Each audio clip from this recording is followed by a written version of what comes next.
E hoje, no Falando de Gente, nós falaremos sobre arte, cultura, música e música da melhor qualidade. E já agradecendo essa pessoa muito especial, né, muito querida, que a gente teve a chance de conhecer, de conviver um pouco, de saborear a presença dele, até mesmo online, que nós fizemos o primeiro programa com ele através de um aplicativo.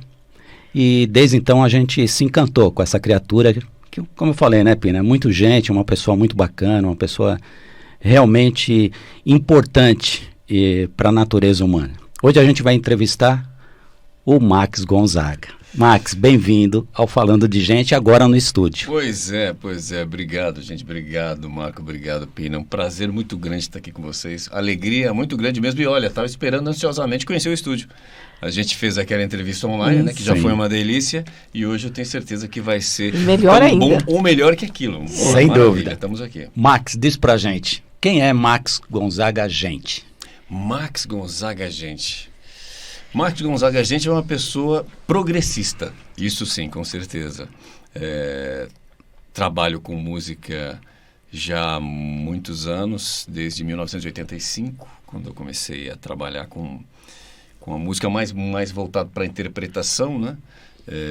Depois, passado alguns anos, comecei a me aventurar com as questões autorais de composição. Lancei 3 discos e hoje eu estou aqui. 3 discos, né? Isso já nem se fala mais disco, né? Você vê que faz muito tempo. Lancei 3 CDs, tem alguns singles que a gente está postando nas nossas plataformas. E hoje estou aqui, brigando por um Brasilzão melhor através da música. Então, Max, quando você fala, né? Como que trabalhar essa questão, né, da cultura, a gente perceber, né, o potencial que tem a música e o quanto que ela pode interferir positivamente ou negativamente, eu até diria, dependendo, né, da proposta ali, da construção dessa música, da letra dessa música. E aí, quando eu escutei agora, né, eu pensei comigo, fazendo um paralelo, né, o que produziu, por exemplo, Chico Buarque dentro de uma ditadura? O que impulsionou a ele, né, fazer aquela leitura toda e escrever aquelas coisas extremamente necessárias e impactantes? Quando você se vê, né, como um artista que também se preocupa com essa questão social, se preocupa também com essa questão da qualidade dessas relações humanas, se preocupa também como é que essa sociedade se comporta perante N questões. É a questão política, é a questão organizacional, como é que é essa questão de uma sociedade consumista, capitalista. Como é que foi esse embaralhamento todo inicial até chegar no dia de hoje? Comenta para nós como é que foi essa tua efervescência, assim. No início você teve esse impacto, né? Lógico, que eu acho que para o artista acho que ainda é muito importante isso. Eu comecei a ouvir uma pessoa tocando acordeão, eu me encantei com um violão, Quer dizer, as influências, nós, né? Também, quais foram as né? influências, né, que você teve? As influências são todas aquelas que as pessoas da minha geração têm, e até depois da minha geração continuam tendo, que são os grandes artistas que foram revelados nos festivais da década de 60, né? Chico, Caetano, Milton, são essas as grandes referências para mim, que também trazem com eles referências que eles tiveram das gerações anteriores.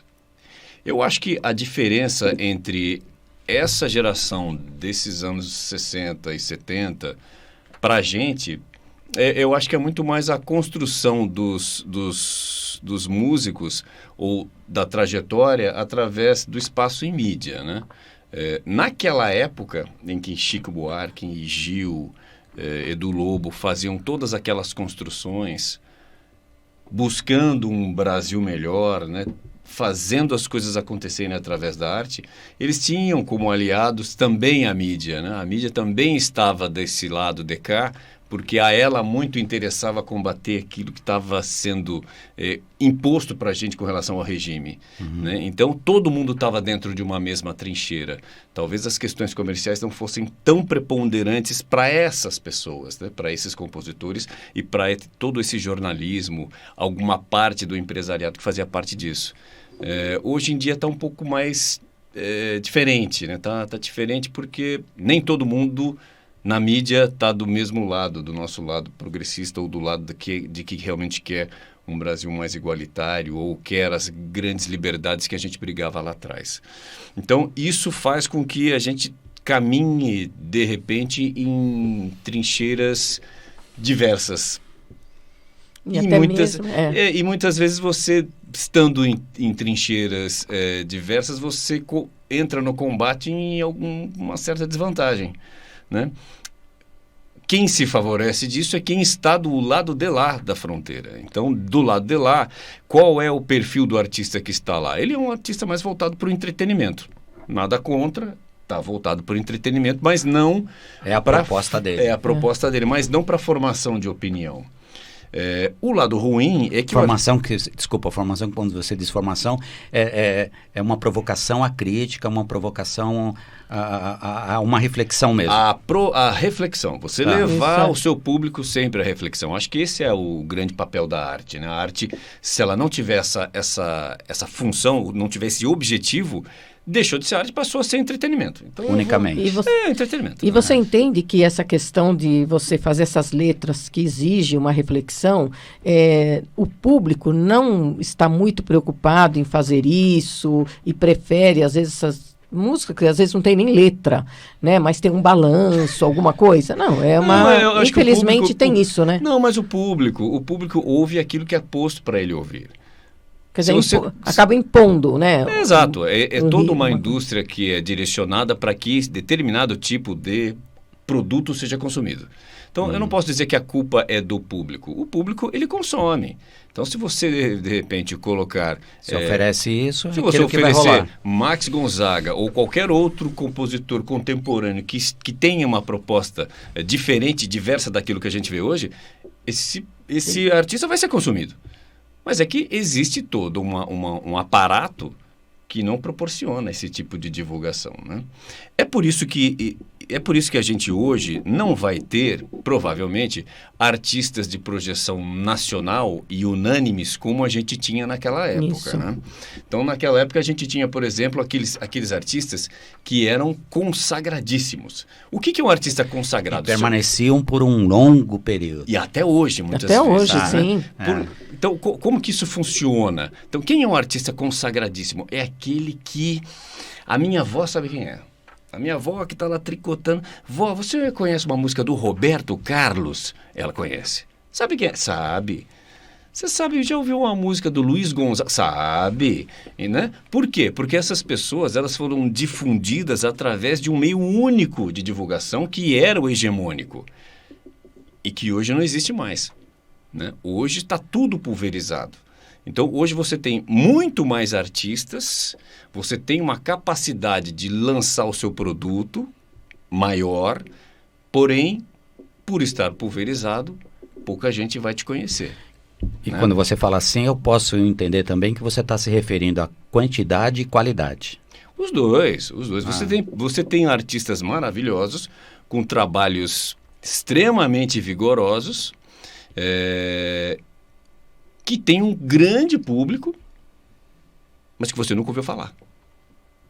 Então, muitas vezes, quando você pesquisa nas redes, nos streamings, você acha lá alguns artistas com 1 milhão de seguidores, pessoas que lotam teatros e que a gente fica até nunca informado como nós ficamos. Fala, pô, cadê essa pessoa? Cadê essa pessoa? Escondida como? Por quê? Quantas vezes a gente foi Por que em show? você não conhece, né? Por que você não conhece essa pessoa? E é uma pessoa que tem público, tem um trabalho maravilhoso, tem uma carreira consolidada, mas a gente não ouve falar. Às vezes está na noite e você fala, nossa, essa pessoa não devia estar, né, na mídia. Quantas vezes, né? Então, aí é um outro... Mas aí que tá, olha só, desculpa, Max. O que é estar na mídia? Que nem o Max acabou de falar. Tem pessoas aí que, nem se entrarmos numa perspectiva de redes sociais, tem mais de 1 milhão de seguidores. É um potencial, sim, até para uma mídia que se diz consumista, que geram um mercado nisso, vamos dizer assim. E, no entanto, nem sempre rola nesse porte. E a gente não conhece ele a nível, esse artista a nível nacional. Não que isso seja um problema para esse artista, muitas vezes não é. Estou muito bem assim com a minha carreira, estou fazendo a gestão dela assim, faço os meus shows, vendo os meus discos, consigo ter os meus públicos sempre junto comigo e está ok. Só não tem a projeção nacional. Talvez se eu perguntar para você, já ouviu falar do fulano? Você vai falar, não, nunca ouvi falar. Pois é, mas ele tem um trabalho assim, já fez isso, já fez aquilo. Entendeu? É esse tipo de artista que a gente está vendo hoje. E esse universo paralelo é real. É real. A gente, inclusive, é testemunha disso dentro dos eventos que a gente faz. Né? Nos nossos eventos, a gente procura levar esses artistas para lá. Né, para fazer com que as pessoas conheçam. Né? A ideia não é fazer com que ele vire a Anitta. Celebridade. Não é essa a função. A função é fazer com que a obra que ele desenvolve chegue a mais pessoas. Por quê? Porque é uma obra importante. É importante no sentido de gerar reflexão, de fazer com que as pessoas ouçam as músicas e entendam que aquilo tem todo um cuidado.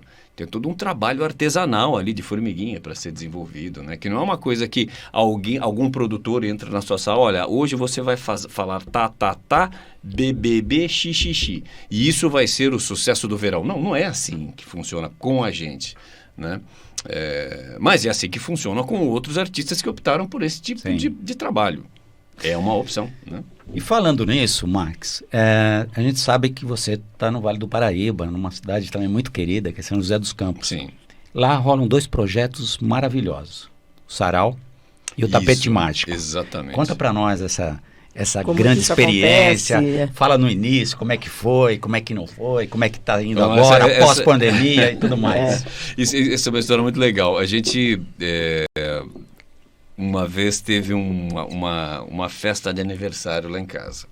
A festa de aniversário era do meu filho, do Valério. E era para ser, a princípio, uma festa pequena e tal, uma surpresa para ele. Bom, acabou que foi um monte de gente, um monte de amigos, de escola dele e tal, aquela rapaziada toda lá em casa, né? A gente que é velho e vê juventude, você já fica lá querendo vampirizar aquela energia.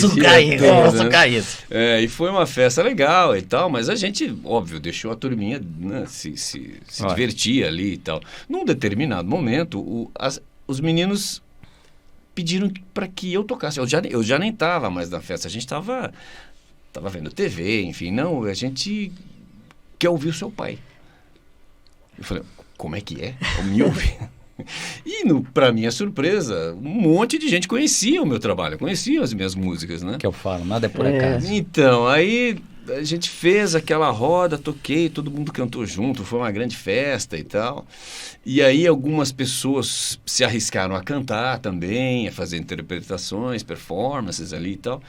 E em função disso a gente falou, porra, entre os próprios amigos, né, do Valério, porra, vamos fazer uma coisa aqui, um evento, vamos chamar as pessoas para participar. Nasceu o primeiro Max Sarau.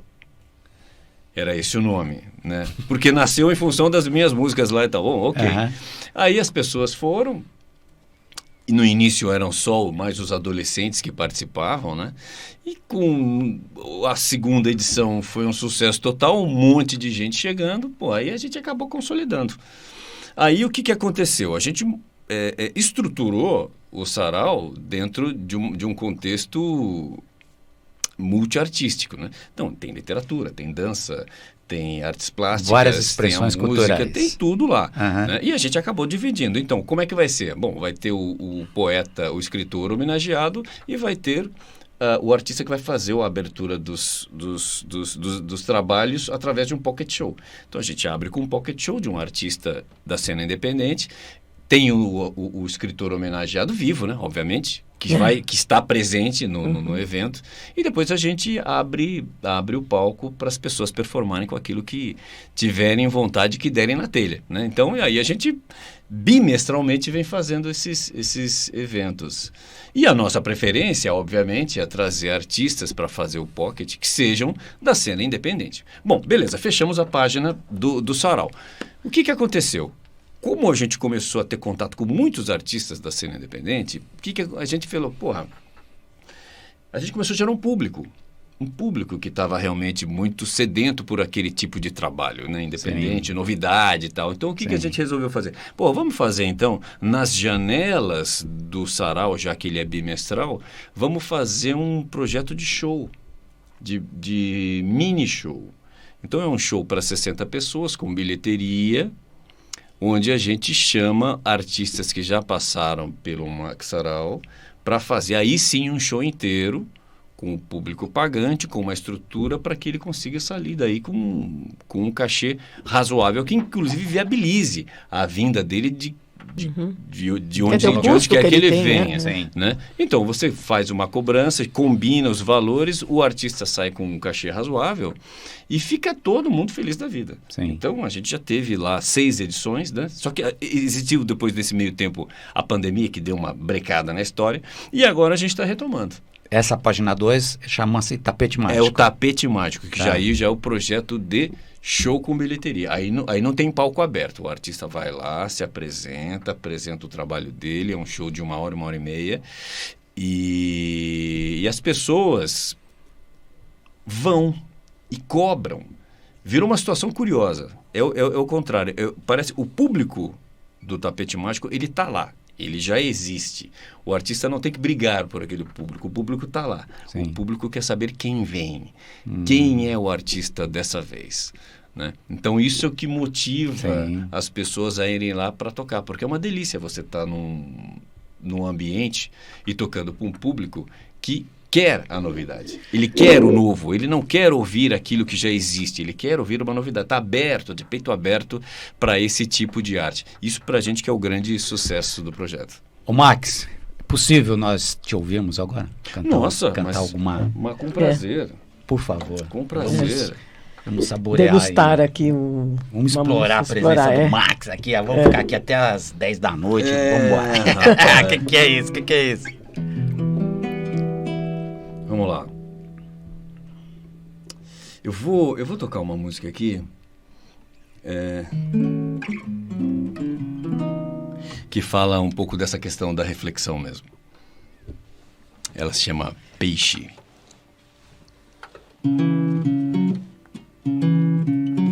Nada com isso.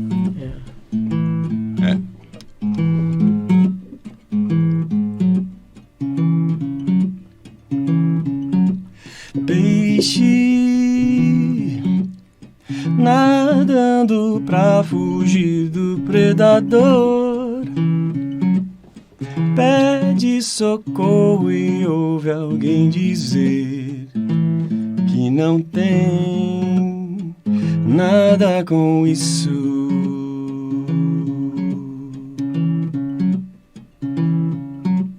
Peixes se iludem ao achar que os tubarões vão poupar quem lavou as mãos, dizendo que não tem nada com isso. Não vá à raia que o parta a enguia, que o guia a toca dos marinhos leões, que o lhe ensina a odiar. Estamos sob o controle remoto da rede que vai nos capturar, preparar pra levar pro jantar, sob o gelo e com gelo no isopor, dizendo não tem nada com isso.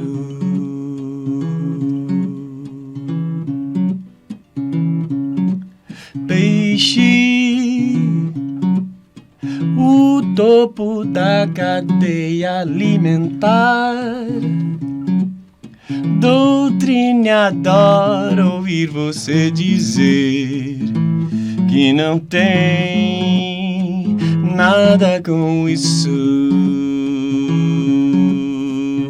Estamos sob o controle remoto da rede que vai nos capturar, preparar pra levar pro jantar, sob o gelo e com selo no isopor. Esse é o problema de quem nada com isso, nada com isso, nada com isso, nada com isso.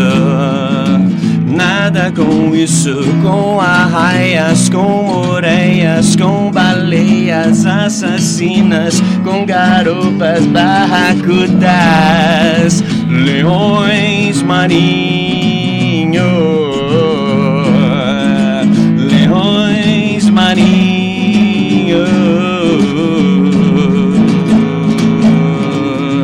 Todo topo da cadeia pra cadeia, todo topo da cadeia pra cadeia. Nada com isso, nada com isso, nada com isso, nada com isso, nada com isso. Max, vou te contar, viu? Nada com isso. Nada com isso, tá vendo? Isso é um pisa no pé de muita gente, né? Pô, mas a ideia é essa. Não, acho que esmaga. Esmaga, né? É aquela coisa assim, né, o Max? Essa questão, né, das metáforas, né? Sim. Isso surge, assim, através, assim... É lógico que você tem a sua leitura de mundo, logicamente, né? Agora, até eu vou fazer um pequeno resgate aqui, né? O Max teve uma experiência muito forte, muito assim, uma potência mesmo, quando o Max participou de um dos festivais da cultura com a música Classe Média. Acho que foi a primeira experiência assim que acabou, você sentiu um impacto, assim, uma resposta mesmo da população, sim, assim, sim, foi. povo. Conta um pouco para nós. Então, assim, a Classe Média nasceu dentro do contexto do meu primeiro disco, que foi o Marginal, que foi lançado em 2005. Uhum. E nessa época eu fazia parte de um projeto de compositores de São Paulo, que era o Clube Caiubi, de compositores que tinha lá em Perdizes, na rua Caiubi 420. Então ali houve uma efervescência dentro desse projeto que a gente desenvolveu ali, né? Foi meio que um resgate daquilo que é a música autoral realmente. Abriu-se um espaço para você conseguir mostrar o seu trabalho de alguma forma. Imagina, né? Você tinha represado dentro desse contexto todo uma série de artistas que tinham um monte de coisa para mostrar e não tinham efetivamente um local específico para isso. Então lá foi um local onde a gente encontrou realmente um canal de divulgação do trabalho. E lá conheci um monte de gente. Quando surgiu a questão do festival, a gente estava em plena efervescência desse projeto do Caiubi. Então, já havia ali uma história de lançar o disco, um monte de gente já conhecia as músicas, mas tudo ali, dentro do nosso contexto. Quando surgiu a oportunidade de participar, de se inscrever no festival, eu me lembro que até o Zé Rodrigues, o finado Zé Rodrigues, que também era frequentador do Clube Caiubi, assim como o Tavito também, deu muita força para todo mundo. E a gente foi lá e inscreveu a música, né? Não só eu, mas um monte de outros artistas do movimento colocou as músicas lá. Mas quando você vê um evento daquela magnitude, você não imagina que vai acontecer alguma coisa, porque é muita gente. Você imagina o Brasil desse tamanho que ele é, né? A quantidade de talentos que você tem, né, por esse país afora. Então a gente fizemos a nossa parte. A música entrou.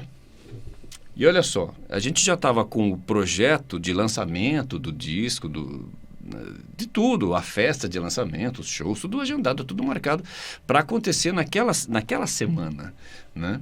Só que dentro de uma das cláusulas do contrato era de exclusividade da música. A música não podia estar lançada em nenhum tipo de disco, divulgação comercial. A gente teve que recolher todo o processo, cancelar show. Frear tudo isso. Freou tudo para a música entrar. A música entrou, ela não teve uma jornada muito grande dentro do festival, talvez pela temática até. Por que será, né? Então logo ela já foi limada. Peraí. Mas olha só que curioso, o festival aconteceu, acabou. Teve um final um pouco polêmico lá, mas enfim, isso é uma coisa do passado. algumas semanas depois, um maluco postou isso nas redes. Isso foi época de Orkut até, inclusive. Postou no YouTube. Só que no YouTube, pré-algoritmos, né? Se fosse hoje, provavelmente a música não chegaria onde ela chegou, mas... E foi pré-algoritmo. Então, a música decolou, porque ela foi chegando, as pessoas foram se identificando e 100 mil, 200 mil, 1 milhão de visualizações na época, né?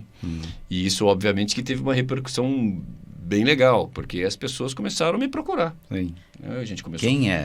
E foi usado, inclusive, em faculdades. Eu mesmo lembro que quando eu conheci, eu criei um bate-papo numa sala de aula com falando letra. Em função da letra. Porque... Até porque tem música, né? Depois você puder falar, por favor, Max. Tem letras que são atemporais, né? O que é isso, hein? Que energia é essa, né? Que capacidade é essa também? No caso, depois você puder... No caso de classe média, eu gostaria que ela não fosse atemporal. Eu gostaria que ela tivesse o seu tempo, o ciclo encerrado, que a gente estivesse vivendo uma outra realidade hoje no país. Mas, infelizmente, ela está aí, né? Está bem super atual. Muito. E em função dessa questão aí dela falar muito, né, as pessoas, ela foi indo, foi caminhando, e até hoje ela me rende aí muitos aplausos, né? Nem sempre aplausos, né? Porque às vezes existem pessoas que são avessas à ideia daquilo que está sendo colocado na música, né? Mas na maioria das vezes o retorno é positivo. Mas foi uma experiência muito bacana. A música me abriu várias portas, a gente fez bastante coisa em função da repercussão que ela teve. E isso que eu te comentei agora, né? Que tem letras assim que você escuta agora, o Max, te traz uma emoção muito forte. Te traz, assim, uma sensação, assim, né? Que você não fica indiferente. Por que acontece em várias músicas a gente nota isso, né? Você consegue fazer uma leitura disso? Eu acho que é muito a questão da referência que a letra te faz, né? Existem coisas que nos levam para algumas lembranças, ou para alguns hábitos, ou para algumas coisas que a gente já viu na vida, que te marcaram para sempre, ou marcam até hoje, né? Então, é muito lance da publicidade, né? Quando você vai fazer um jingle, existe alguma coisa que te pega ali, né? E isso é que faz com que você entenda aquela música como atemporal, né? Porque ela não está falando de uma coisa que aconteceu específica, não, é uma coisa que está dentro do senso comum, é uma coisa que você ouve e você vai sempre ter aquilo guardado com carinho, né? Então, e aí você pega todo esse receituário e coloca dentro de um processo de, então vamos refletir em cima disso aqui, né? Então, de repente, você pode transformar, sei lá, um olho de gato no asfalto numa referência para trazer a pessoa para entender aquilo que você está querendo dizer. Você pode pegar uma pessoa, uma criança num gira-gira, num parquinho, e pode querer, em cima daquilo, transformar aquilo numa mensagem que você quer transmitir para as pessoas. Então, são essas pequenas referências. E até fazer um paralelo também pequeno, subliminarmente também. Exatamente. Também tem muito disso. Exato. Então, você induz a pessoa a chegar onde você quer que ela chegue, né? E hoje, no Falando de Gente, nós estamos entrevistando essa pessoa muito querida, que é o Max Gonzaga. Max Gonzaga é cantor, compositor, instrumentista. Nós podíamos aproveitar esse momento que você falou da classe média e você dar uma palhinha aí, né, Olha com ela, só, né? Essa música... Ô, Max, deixa eu te perguntar isso, né? Incomoda quando alguém te pede para você tocar classe média? Não, de forma alguma. Não. De forma alguma. Que nem você falou. Eu gostaria, não gostaria que fosse com essa repercussão. Você não sente incômodo nenhum. Não, porque veja só, aí é um outro contexto, né? Uma coisa é a música como aquele produto, aquele filho que você tem, né? Outra coisa é o que ela quer dizer. Então, eu tenho o maior prazer em cantar classe média, sempre. Eu adoro, eu gosto da música, né? Eu gosto de cantar. Eu não sou o Bob McFerrin, que não toca mais do RB-Rap, né? Que ele não canta mais, ele tem paura, alguém pede e ele sai do palco. Não, comigo não tem. Tem isso às vezes, eu né? adoro cantar, eu não tenho nenhum problema. Só gostaria que ela, de repente, não tivesse Ainda acontecendo dessa tão forma. atual. tão atual, exatamente. Seria essa a questão. Eu diria, de repente, né, infelizmente, né, Max, cada dia mais atual. Cada dia mais atual, O infelizmente. o que são essas classes, né? O que estamos fazendo quando a gente estabelece esse tipo de classificação, esse tipo de convivência, esse tipo de descaso, esse tipo de indiferença, esse tipo, sabe, que enquanto não estão mexendo no meu para-brisa, tá tudo bem, enquanto que eu só estou vendo o rapaz ali fazendo malabarismo na rua, não tô nem aí.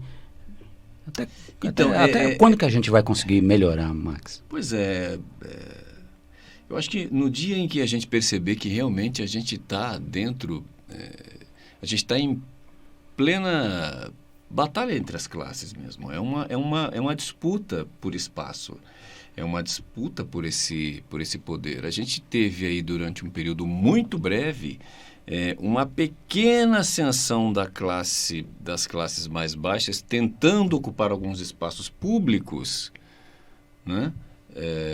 Em função de uma sensível melhora econômica que eles tiveram, e essa tentativa de ocupação foi rechaçada, foi totalmente rechaçada, né? Porque os espaços eles estão muito bem delimitados por classe e por cor, né? Infelizmente, né? Então você tem os locais onde você tem a cor das pessoas que você sabe que vai encontrar lá, e tem os espaços que você sabe o tipo de pessoa baseado no posicionamento socioeconômico que você sabe que vai encontrar lá. Então aí você tem os bairros... Diria que o capitalismo está Totalmente, né? Totalmente. Comprometendo tudo isso cada vez mais. Porque o capitalismo ele não respeita, ele não tem limite, ele vai às vias de fato e vai à selvageria total, à aniquilação do outro. Predatória mesmo. Totalmente predatória, e a gente vê isso, né? Então, quanto mais a gente vê os grandes conglomerados crescendo e engolindo os menores, né? Engolindo. A gente, por exemplo, não tem mais a farmácia no bairro, né? Aquele farmacêutico que conhecia, sabia o seu nome, né? O nome da sua... Não tem. As grandes redes estão chegando e estão ocupando, né? É uma tendência mercadológica isso, causada através do capitalismo. Porque aí não é nem mercado. Não, porque se fosse um mercado, haveria uma convivência, né? Entre aspas, tolerada. Tolerável, né? Você consegue tolerar um menor mesmo você sendo maior. Sim. O mercado funciona assim, brigando dentro das regras. O que for mais competitivo e performar melhor, né, consegue sobreviver. Mas não, é a aniquilação. Então, vamos aniquilar os menores. Então, o capitalismo, ele alimenta esse tipo de coisa, né? E isso vem se refletindo através dos comportamentos das pessoas, né? As pessoas vão querendo cada vez mais ter uma ascensão e uma sobreposição sobre as outras. E então, tudo tendo como horizonte, né, Max, seguindo o teu raciocínio, consumo. Sim, tudo tendo como... É que assim, eu não entendo que o consumo também seja um problema, desde que a gente... Consumindo o quê? Mas desde que a gente inclua uma parte significativa da sociedade na brincadeira. Né? Então vamos brincar de mercado? Brincar. Então, peraí. Como é o acesso geral? Pois é, então vamos fazer o acesso geral? Até mesmo quando a gente fala da crise, né? A crise é para quem, afinal? Pois é. Exatamente. Né? Porque você tem determinados lugares que você vai, você fala, nossa, mas parece que está em crise, mas você não percebe em algumas coisas, né? Hoje, a gente lê, sim, e sabemos que tem fila de espera para comprar um jato. Então. Que nunca teve fila de espera. Você consegue... Então, e aí? E que crise é essa? Que crise é essa, né? Crise para quem? Para quem? Para quem? Acho que essa que é a pergunta. Então, aí é que está a briga, né? E a batalha de classes, ela ocorre para quê? Quem está nesse determinado ponto da pirâmide social consiga continuar comprando seu jato. Isso que eu ia falar. Isso. Não tô criticando de forma alguma. Não, que tem poder aquisitivo para lógico. comprar seu jato, ótimo. Mas que desequilíbrio é esse que muita gente está passando fome, sim. E já não é de agora, já faz tempo. Isso. Então, como é que é isso, né? Que ambiente a gente vive? Que sociedade é essa, né? pô. É engraçado difícil. que aí existe essa... Aí você tem a retórica do mercado, né? Então, não, mas a lei do o mercado é assim, então realmente se você não está assim tão... mesmo. Se você não está tão qualificado, você realmente vai ser expurgado do mercado, porque... Mas à medida que você dá condição e as pessoas começam a... À medida que você dá as condições, as pessoas começam a entrar dentro do processo do mercado, né? E começa a faltar mão de obra, e aí aquele funcionário que antigamente ganhava X passa a demandar 2x porque tem uma escassez, aí não pode. Aí o mercado está ruim, aí não funciona. Quer dizer, só é bom quando está bom quando é pro topo. conveniência para si. exatamente. Quando está melhorando para o trabalhador, aí não. Aí precisamos gerar uma crise para equilibrar as coisas, não gerar inflação. Aquelas conversas que a gente sempre ouve. Verdade. Mas enfim, tá muito filosófico esse negócio. Daqui a pouco vai baixar. Falando de gente. Daqui falando... a pouco o diretor Afrânio vai falar assim, "Ei, como é que é? Vamos corrigir essa rota aí. Vamos falar de música." Então vamos lá falar da classe média? Vai. Vamos. Sou classe média, papagaio de todo telejornal. Eu acredito na imparcialidade da revista semanal. Sou classe média, compro roupa e gasolina no cartão. Odeio coletivos e vou de carro que comprei a prestação. Só pago impostos, estou sempre no limite do meu cheque especial. Eu viajo pouco, no máximo um pacote CVC trianual. Mas eu tô nem aí, se o traficante é quem manda na favela. Eu não tô nem aqui, se morre gente eu tenho enchente em Itaquera. Eu quero é que se exploda a periferia toda. Mas fico indignado com o Estado quando sou incomodado pelo pedinte esfomeado que me estende a mão. O para-brisa ensaboado é camelô, biju com bala. E as peripécias do artista, malabarista do farol. Mas se o assalto é em Moema, o assassinato é nos Jardins. E a filha do executivo estuprada até o fim. Aí a mídia manifesta, a sua opinião regressa de implantar pena de morte ou reduzir a idade penal. E eu que sou bem informado, concordo e faço passeata, enquanto aumento a audiência e a tiragem do jornal. Porque eu não tô nem aí, se o traficante é quem manda na favela. Eu não tô nem aqui, se morre gente eu tenho enchente em Itaquera. Eu quero é que se exploda a periferia toda. Toda tragédia só me importa quando bate em minha porta. Porque é mais fácil condenar quem já cumpri pena de vida.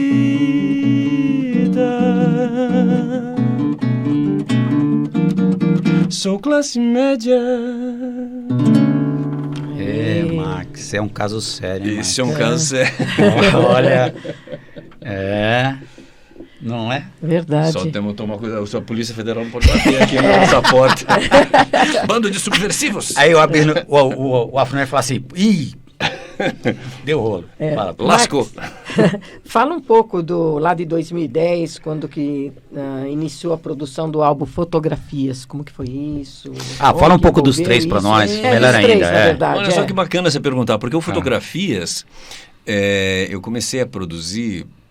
Primeiro a gente fez o Marginal. O Marginal foi um trabalho de banda, né? Porque o que acontecia? Como teve aquela história do Clube Caiubi, que a gente falou lá atrás, e o festival, então a gente rodou fazendo um monte de coisa e tal, né? Pelo Brasil afora, aí, shows.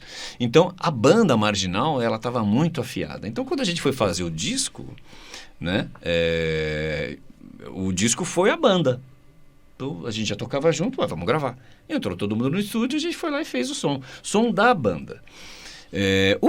No Fotografias eu já pensei um pouco diferente. Não, porra, eu queria colocar assim, um pouco de massa pensante mesmo, um produtor para estudar mais os arranjos, tal. Obviamente sempre norteado pela forma como eu toco. Eu toco de forma muito percussiva, uso muito a mão direita. Mas eu queria ter assim alguma coisa a mais do que simplesmente guitarra, baixo e bateria, né? Então, alguns efeitos, uns instrumentos mais que eu não estava muito habituado a colocar nos meus trabalhos. Então eu chamei um produtor para fazer esse trabalho para mim, que foi o Edu Malta. Grande amigo Edu Malta. E aí a gente começou a desenvolver o disco, né? Os arranjos e tal, porra, foi muito bacana. E aí entrou uma metaleira, entrou cordas, ficou muito bonito o trabalho. Nesse meio tempo, eu me transferi para a Bahia.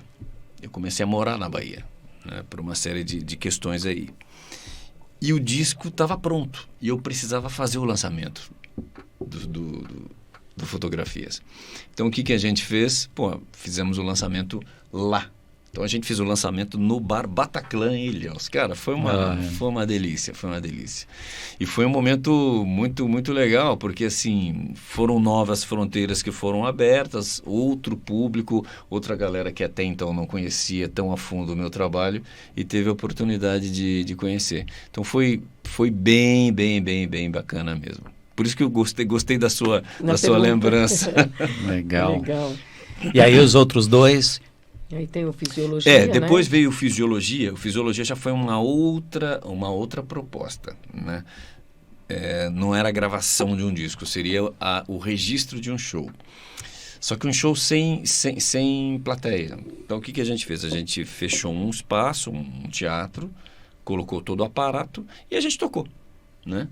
Outro repertório, músicas novas e tal, mas com a proposta de ser ao vivão mesmo. E foi ao vivo. Tanto é que se você... esse registro todo saiu o CD, mas também virou um registro que está no YouTube na minha página lá. Tanto é que quando você acessa, você vê que tem lá as falhas técnicas, as limitações técnicas de uma apresentação ao vivo. Tem umas traves lá e tal, mas a proposta era essa mesma, ser uma coisa meio de visceral mesmo, né? E todo esse trabalho é possível, a gente está acessando, ouvir música por música. Sim. Aliás, disponibilizou tudo isso. Está tudo disponível. Aliás, todo o meu trabalho, mesmo no meu site, por exemplo, maxgonzaga.com.br, está tudo lá para quem quiser baixar MP3, está totalmente disponível, não tenho nenhum problema. E no YouTube também, todos os vídeos estão lá e alguns outros registros que a gente fez. Inclusive, convido a todos a se inscreverem no meu canal, legal, curtirem e compartilharem. Exatamente. É isso mesmo. Falando nisso, como é que está essa questão, né? Como é que você, qual a tua leitura com relação a essa rede, essa pulverização assim, Spotify para cá, streaming para lá? Qual a tua leitura disso tudo, né? Porque a gente agora, que nem você brincou, né? Você falou, a pessoa ia escolher o CD, né? Ia ver o DVD, ia até o USB. Já também daqui a pouco está caducando também. A gente está caminhando para onde, Max? Então, isso é um pouquinho do que a gente já falou, até um pouquinho lá atrás, né? Essa pulverização, ela tem, assim, um lado bom e um lado não tão bom. O lado bom dessa história toda é que democratizou realmente a possibilidade de você produzir e lançar um CD, um single, o que seja. Antigamente isso era mais trabalhoso, era mais oneroso, A questão do jabá ainda tem? Olha, se tem, eu não sei, porque eu nunca tive que pagar. Também eu já ouvi isso antigamente, né? Até raramente você escuta alguém falar sobre isso, né? Eu nem sei Agora que me vê... Será que ainda rola isso? Eu não sei, não. Então, é que eu acho que esse tipo de coisa, ela meio que foi institucionalizada, né? Porque você vê que, recentemente, até numa declaração, nem minha, da própria produtora da Anitta, né? Dizendo que essa questão de jabá está superada porque agora as produtoras vão e compram a rádio, né? Então, aí tocam dentro da rádio aquilo que for do gosto delas. Então, mas isso é uma discussão que não está dentro do meu espectro, né? Porque eu estou dentro de uma outro patamar. Outra vibe. De investimento, né? São números que realmente não estão muito longe da realidade do artista independente, né? Mas, só voltando, a questão que hoje você tem o lado bom da democratização do acesso às tecnologias, tanto de captação, produção e divulgação, todo mundo consegue fazer o seu disco, consegue lançar, consegue colocar à disposição do público através das plataformas, né? Através dos canais e tal. O problema é que, assim, é muita gente. É muita gente. Então, você não consegue ter o retorno, ter né, o necessário. retorno da sua divulgação se você não tiver, no mínimo, uma máquina para poder te impulsionar. Isso também gera um certo desequilíbrio. Quem tem mais recursos consegue se estabelecer um pouquinho melhor do que outras pessoas. E existe também a questão dos algoritmos, que é uma novidade agora para a gente, né, de uns 10 anos para cá, que isso realmente prejudica o artista que, de repente, quer abordar determinadas temáticas. O algoritmo realmente não... Ele bloqueia. Não é favorável, né? Não estou nem dizendo... isso não é uma reclamação. Não, É uma realidade. É uma realidade. Lógico. Assim. Eu não estou fazendo... Aí, tipo deixa eu te crítica. perguntar uma coisa, então, né? Eu acho que até no programa anterior, online, que a gente gravou com você, acho que em março, alguns meses atrás, eu até não sei se eu te coloquei isso, mas eu vou repetir aqui ao vivo agora, né? Que nem você... trabalha essa questão da música autoral. Desculpa, Pina. A Pina tá me empurrando aqui pro microfone. Eu também fico meio longe, às vezes já tomei bronca Aí aqui. você trabalha essa questão da música autoral. Trabalha esse viés assim, de fazer uma leitura aqui, uma construção de uma música, de uma letra assim, que favoreça a reflexão. Aí tem mais o sujeito lá, pessoa lá, pessoa lá, pessoa lá, pessoa lá. Existe já existiu, ou alguém já percebeu que seria interessante, vamos tentar unir essas pessoas que trabalham nessa perspectiva para a gente ter uma capacidade maior de divulgação, de penetração e tudo mais, ou não? O Max trabalha muito isso isoladamente, a Pina toca o violão dela também muito isoladamente. Eu acho que... Ou isso é utopia? Não, essas condições, isso que você está me falando é uma realidade. Existem muitos grupos de artistas, de compositores que se unem para ter um trabalho autoimpulsionável, né? Onde um público curte a música do outro, fazem trabalhos juntos, lançam discos juntos, fazem shows. Isso não é uma coisa incomum dentro da nossa cena. Mesmo o trabalho que eu desenvolvo com os eventos que a gente faz lá em São José dos Campos está voltado exatamente para isso. Né? São artistas da cena independente, tanto quanto eu, né? Que vão lá e divulgam o seu trabalho. E em cima disso a gente vai, prestigia, divulga os shows. Somando esforço. Né? Exato. Né? Eu agora estou num processo onde eu vou montar um projeto onde eu interpreto canções desses mesmos compositores que eu admiro. Quer dizer, vai ser uma coisa mais da interpretação do que do compositor. Quer dizer, tudo isso está dentro desse contexto que você está falando, da gente meio que se unir para tentar fazer com que o nosso trabalho tenha uma relevância. Deixar, né? Não só o esforço isolado, mas o esforço conjunto. Se não estourar, no mínimo expandir a bolha. Né? Então, esse é um trabalho... É que é muita gente, sabe? Sim. Assim como a gente está fazendo esse trabalho nosso aqui em São Paulo, ali no Vale do Paraíba, na Grande São Paulo e algumas cidades do interior, você imagina esse Brasil todo. Né? A gente tem artistas da Bahia, do interior da Bahia, né? Do Ceará, de Goiás, do Rio Grande do Sul, do Paraná. Esse país tão pequeno, né, Max? País continental, né? Então você imagina, você precisa realmente, para você juntar todos esses pequenos núcleos que tem o seu trabalho, é um negócio complicado. A gente tenta, de uma forma ou de outra, fazer uma certa sinapse. A internet facilita bastante coisa hoje em dia, mas mesmo assim o trabalho é árduo. E também, assim, a pandemia, ela nos ensinou algumas coisas também. A gente saiu com várias lições, com uma curva de aprendizado bem íngreme, né? Quem se permitiu, né? Quem se permitiu, bem lembrado. Mas assim, Eu tenho aqui. Você conseguiu descobrir através da pandemia que você pode fazer conexão com artistas não só do Brasil, mas do mundo inteiro, né? Através desse instrumento que você tem aqui, por exemplo, a Rádio Baru, que fez muito isso, né? Então foi possível você se conectar com artistas do Amazonas, artistas de São Paulo, mas artistas também do sul do país. Isso é uma coisa que faz com que essa conexão ela se expanda e a gente consiga, com isso, juntar forças para divulgar o trabalho. Uma das provocações da pandemia. Uma das provocações, exatamente. Teve o seu lado trágico, né, que a gente não pode deixar de registrar, e é realmente uma tragédia, mas algumas lições saíram aprendidas dessa experiência toda que a gente viveu. Legal. E quais são os novos passos, além desses que você comentou agora, né? O que vem aí? O que vem Entrega o ouro. Então, aí eu sem querer acabei soltando aqui um desses uma coisa passos. Que era... que não era para... no segredo. Não era para soltar. O Max está muito à vontade aqui, não falando de gente. Pois é, eu tô aqui. Olha só. Tô tomando essa água, tô ficando todo alegre. Não, mas a ideia realmente é a gente retomar com os projetos dos saraus e dos shows. Isso é uma coisa muito, muito importante para a gente, né? Além disso, tem os meus projetos como artista, Max Gonzaga. Então, tem esse trabalho de interpretação que eu já comentei com vocês, que a gente vai lançar. Já tem show marcado aqui em São Paulo. E também tem as novas composições. O que está acontecendo agora? Eu não estou mais lançando o disco, o CD, o álbum.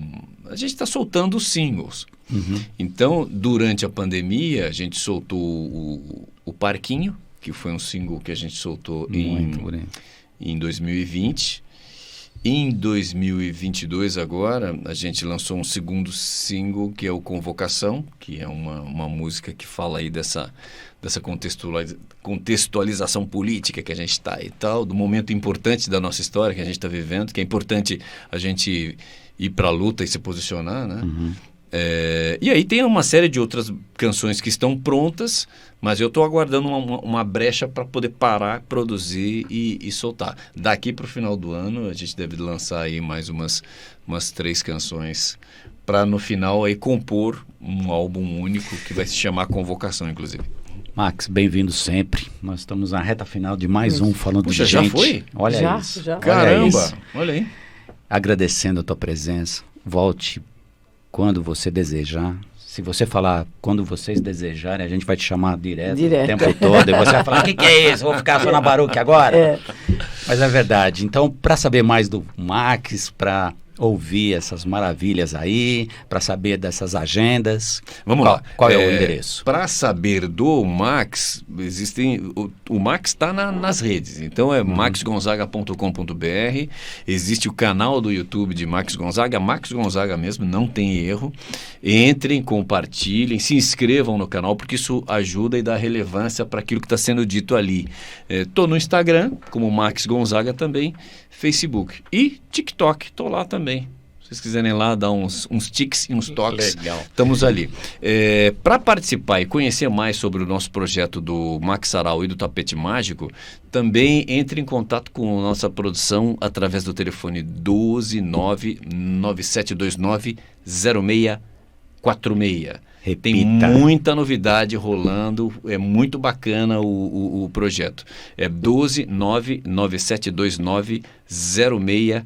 46. A gente tem eventos bimestrais do Sarau e também bimestrais do Tapete Mágico, intercalando um com o outro. Max, parabéns. Saúde, saúde, saúde sempre. Obrigado, Gratidão. gente. Obrigado, Pina. A gente Obrigado, pode terminar te ouvindo mais uma vez? Mas que prazer uma música que vai aí? ser. Vocês E aí, podem pronto. escolher agora. Posso ou escolho eu? Não, você. Ou escolho eu? Você. Tá, então... A gente já te explorou demais hoje. Eu vou fazer o parquinho, então. Legal. Gira sol, gira a lua, gira o mundo e venho eu. Vou girando com a terra entre o claro e o breu. Quanta fantasia em poucas voltas um menino tem, que a vida poderia ser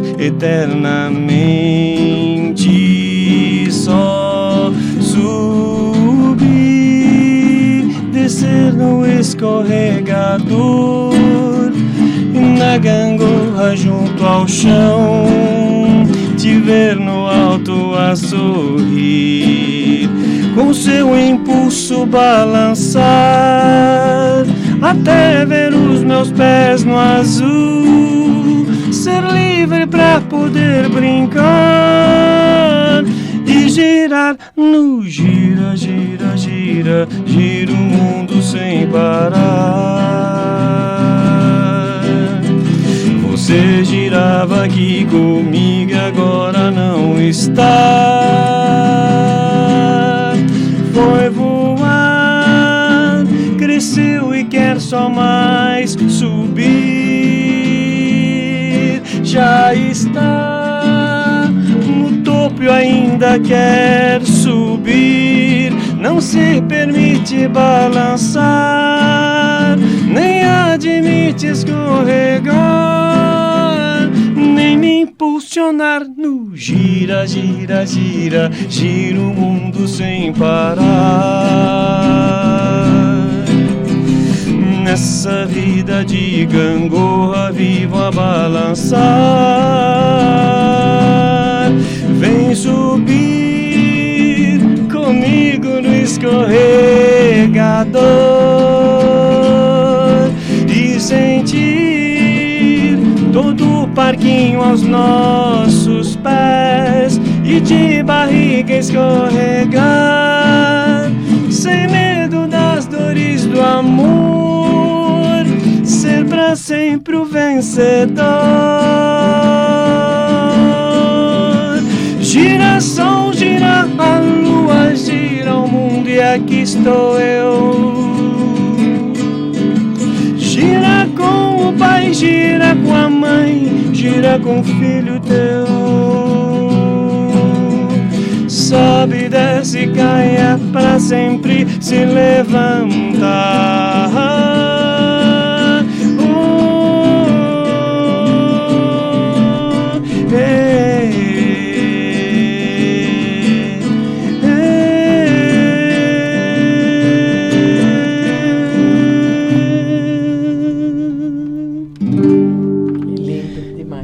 Isso tudo foi o Max Gonzaga aqui no nosso programa Falando de Gente, na nossa Baruca FM, a web rádio que a gente faz, compartilha e curte.